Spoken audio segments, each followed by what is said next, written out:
Hey everyone, and welcome. The biggest band on the planet is officially back, and their return is sparking a conversation that connects the absolute pinnacle of modern pop with a really fascinating theory about the biblical origins of Korea's most famous song. So let's dive right in.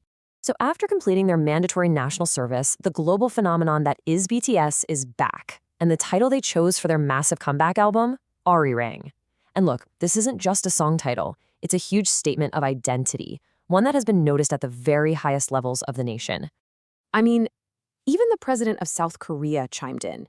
He framed this comeback not just as another music event, but as this deeply important moment for the entire nation and its culture. It just goes to show you how much power is packed into that one single word, Arirang. Okay, so what exactly is Arirang? You'd think for a song that every single person in Korea knows by heart, its meaning would be set in stone. But its true origins are actually debated, even if its emotional power is something everyone feels.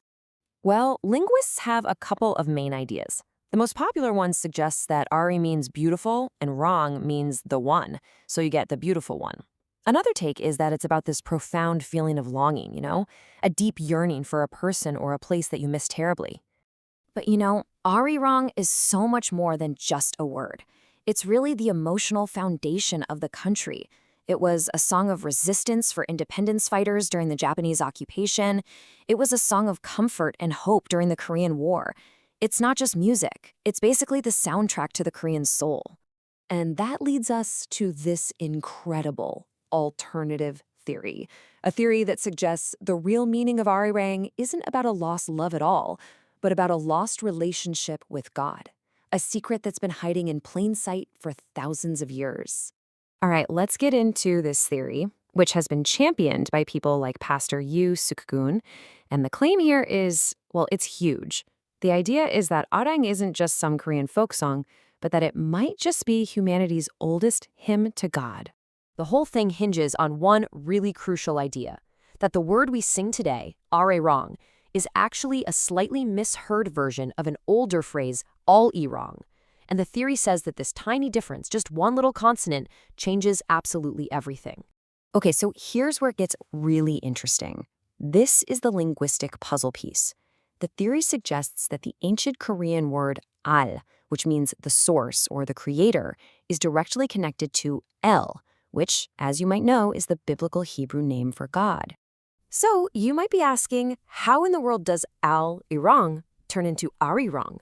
Well, the theory says it's because of a really common rule in the way Korean is spoken called the linking rule. Basically, the final L sound in al just naturally slides over and connects to the next syllable, irang, which makes it sound like arirang. The same exact thing happens with ala elio, turning it into arario. It's a natural shift in pronunciation over time. And this is the big reveal, the whole point. If this theory is right, the song's most famous line completely changes. Arirang gogoro nomogoganda, we cross the Arirang Pass, suddenly becomes Alirang gogoro nomogoganda, which means we cross the pass with God. It stops being a sad song about leaving someone behind and becomes this powerful hymn of faith during a really hard journey. Okay, so if they were crossing a pass with God, who were these people? Where did they come from? To answer that, the theory takes us out of linguistics and straight into the book of Genesis. So if you look at the book of Genesis, you've got Noah's son, Shem. His grandson, Eber, has two sons, and right here, this is where the path splits. The first son, Peleg, well, his descendants lead to Abraham and the Israelites. But this theory focuses on the second son, Yoktan, arguing that his descendants are the ones who traveled east. So the idea here is that God didn't just choose one group of people, but two, both from the line of Eber. Peleg's descendants, the Israelites, were meant to be the first messengers. But Yoktan's descendants, according to this theory, were destined to be the final messengers, kept safe way out in the east. Now, the Bible mentions that Joktan's people settled in the Har HaKadem, which translates to the Eastern Mountains. And proponents of this theory look at that and say, where else could it be? A mountainous land in the far, far east? That sounds a lot like the Korean peninsula, where over 70% of the land is mountains. And this is where things get really wild. The theory points to what it calls archaeological proof. Get this, Over 40% of all the ancient dolmens in the entire world are right there on the Korean peninsula. A concentration like that is just staggering.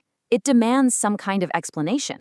Now, for years, we've been told these are just tombs for ancient chiefs, right? But this theory says, hang on a second. Given how open they are and where they're built, what if they weren't tombs at all? What if they were actually altars, used for making offerings to a single, unseen god? They could be the physical proof of that ancient faith. Okay, let's wrap this all up and bring it full circle, back to the 21st century, back to BTS and the global explosion of K-culture. So the critics and experts out there, they see BTS naming their album Arirang as a really deliberate choice. After becoming global superstars with songs in English, they're making a point to reconnect with their deepest Korean identity. And that really begs the question, just how deep do those roots go? And, this whole idea of a special, almost sacred Korean identity, it's not actually that new.